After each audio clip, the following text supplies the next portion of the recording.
তো কাজলদা এখন নিজেই কিন্তু পেঁয়াজ কাটছে মাংসের। তাহলে দেখি মাংস হবে এটার পেঁয়াজে। দেখো কাজলদা কি তাড়াতাড়ি পেঁয়াজ কাটে। তারা যারা জানো যে কাজলদা শুধু মাংস রান্না করতে পারে, দেখো কাজলদা কি তাড়াতাড়ি পেঁয়াজ কাটে।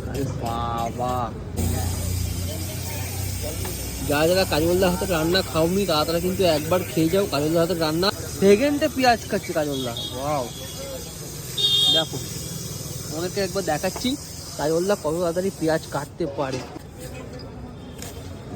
দেখো দেখো দেখো, মানে মেশিনের থেকেও ফাস্ট কাজলদা তুমি পেঁয়াজ কাটছো। ওয়াও,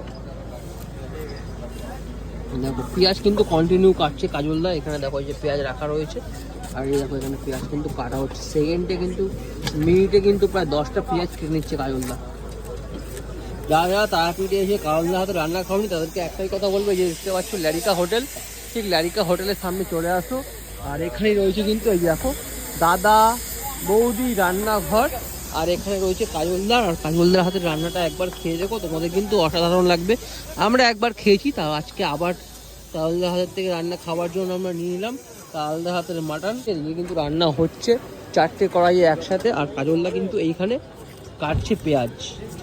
পেঁয়াজ কাটা এতটাই ব্যস্ত, দেখো মানে কয়েক মিনিটের মধ্যে দেখো কী হয় পেঁয়াজ কাটছে। দেখো বুঝতে পারছো, এই হচ্ছে পেঁয়াজ। দেখো